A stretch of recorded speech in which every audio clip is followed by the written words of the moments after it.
Welcome to Match of the Day, the first of a weekly series coming to you every Saturday.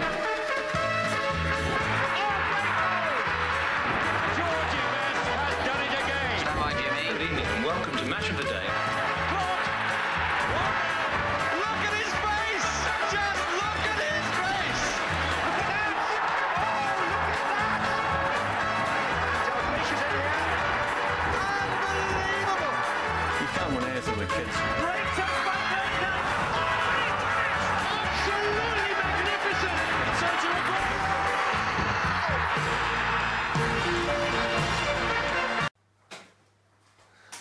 Hello, and welcome to your first and only instalment of Match of the Day Banter Crown edition. I'm Ivan Biggin, and this is Oliver Closeoff. Thank you for joining me today. Oh, no problem. So, this is a new format for the Banter Crown this year. How do you think the managers are handling it? Yeah, I felt that was really rejuvenated the Banter Crown back to its former glory. You know, it's been really great to see that the energy and the managers to come back and coming out each week fighting. Do you feel there's a lot of smack talk? From a couple of the managers, yeah, I think the managers really don't have a lot to say at the minute from where they are in the league. And what type of classic lines do you have in some of the smack talk? Probably that some of the managers are probably a bit all fart and no poo. All fart, who would that be? Oh, I'd say Mr.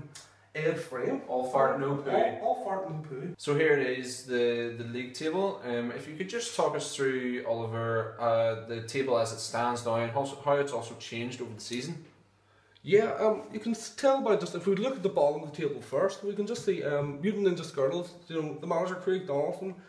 I would say that he's just been unfortunate to be in that position. I don't think it's been bad choices on his part. He's got some key players for those key teams that he has, but it's just been a very injury-prone season for those players, unfortunately, and yes. I just don't think that where he stands should be and aimed at that manager. I just think he's just been unfortunate. Although, do you not feel that a left-handed girl should be at the bottom of the table?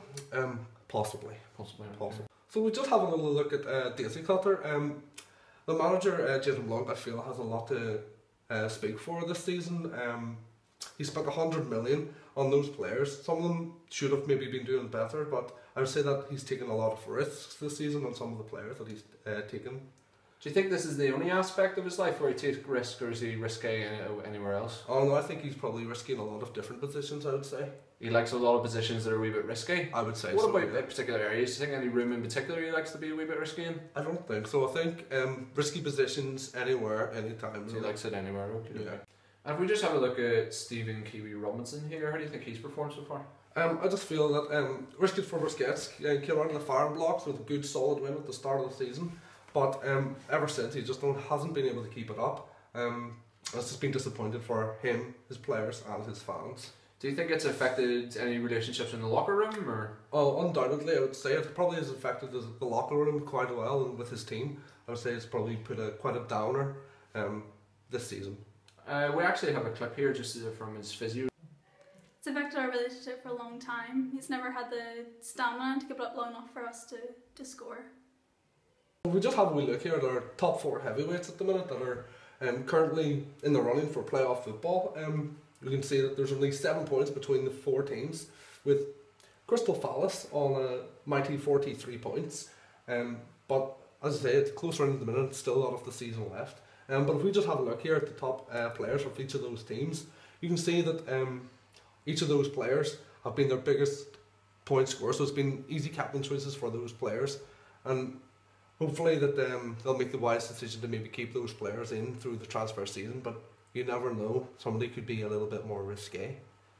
Thank you very much, Oliver. And now that we've had a look at each of our teams individually, we're going to have an interview with the manager of the Mutant Ninja Skirtles, Craig the Plague Donaldson. Well, hello Craig, and thank you very much for taking the time to speak to us today. Yeah, it's great to be here today too, Ivan. So obviously you're bottom of the table at the moment, which is disappointing for you, but is there any positives you can take from this season?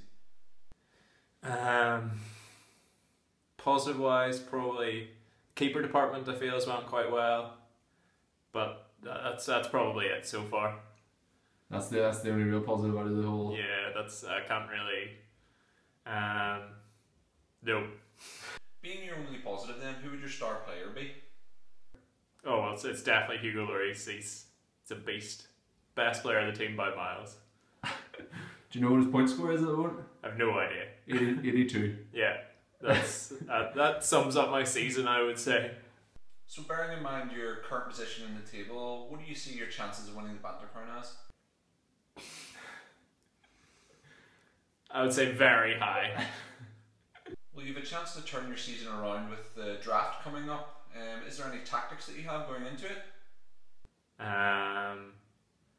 Probably not rely so heavily on goalkeepers. Probably try and get players who aren't just goalkeepers. Now we try to get to know our managers as a person and not just as our heroes.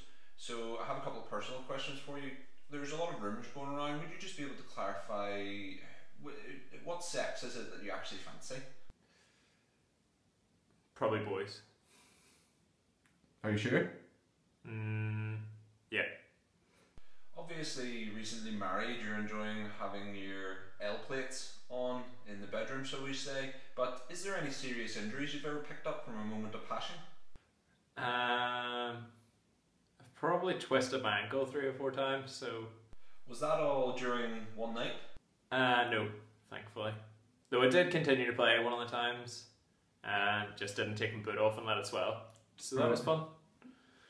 Well, that does sound painful. Is there any particular warm-ups that you do to prevent any future injuries in the bedroom?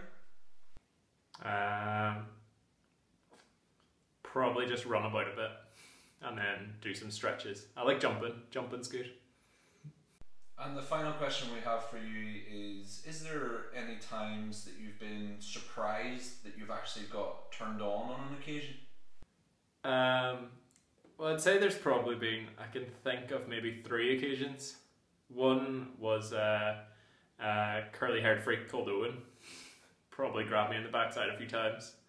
I think Steve is, just due to his pure height, he's probably run into my crotch a few times. And I think me and Michael have probably shared a few intimate moments. Well, thank you very much, Craig. It's been brilliant to talk to you, and we wish you the best for the rest of the season. No problem. Thanks very much, Ida.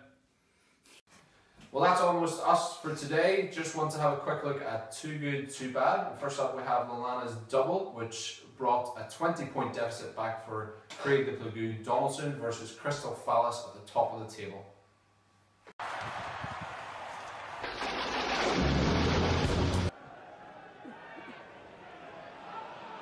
Oh, well, that's come off Fabianski, and Liverpool will score. It's Adam Lallana who will celebrate. It's a horrible mistake, though, by Lukasz Fabianski. Coutinho, that's wonderful. It's Lallana. It's still Lallana. Adam Lallana for Liverpool. That is a magnificent goal. Absolutely wonderful goal by Adam Lallana. The build-up was brilliant. The finish with such finesse. Lallana's second. 2 very differing goals. And here we have our second Too Good, which is Jamie Pulis-Langston with the highest point score of 88 points. 6 players scoring 9 or more. A very impressive round with a good captaincy choice in Aguero, 26. Long, 12. Baines scoring a penalty on that occasion. Cahill keeping a clean sheet. Sanchez and Colaccini doing what they do best. Too Bad, where we have 1 leaked tape from a certain manager adored by many girls. Hi, my name's Dave, and this is Extreme Beating the Dust. Booyah!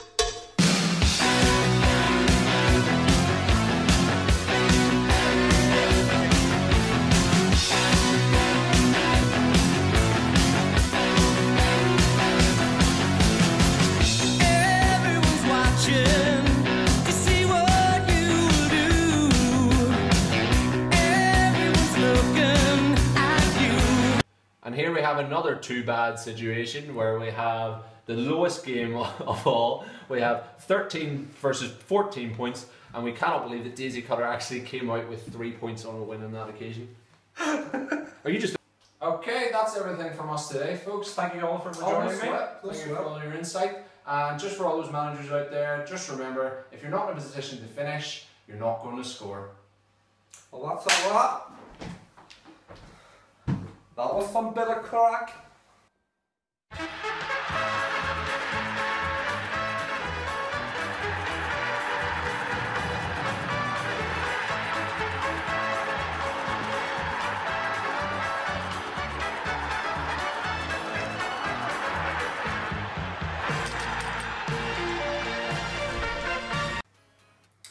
Hello and welcome to Match of the Day Banter Crown edition. It's a pleasure to have you with us. Right, start again. Hello and welcome to your first and only instalment of Match of the Day Banter Crown edition. I'm Ivan Biggin and this is Oliver Closeoff. Thank you for joining me today. Oh, no problem. So, this is a new format for the Banter Crown. What's wrong? That's right. Jamie Pillis Langston. What?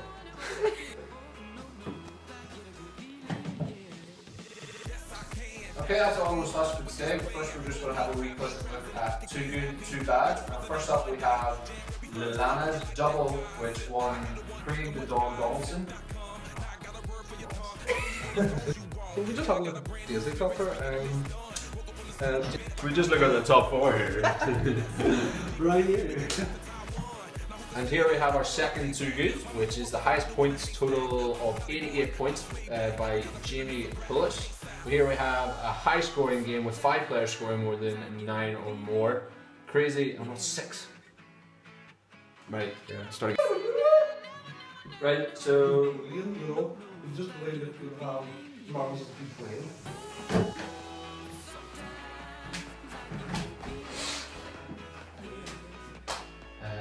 well, that's everything from us today, folks. Thanks for joining us. Thank you, Oliver. Almost what? Balls, right? That was balls. That was balls. Okay, so. Well, that's everything for. Well, that's everything from us today, folks.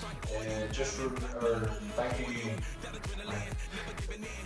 Well, that's everything from us today, folks. Thank you for. Folks.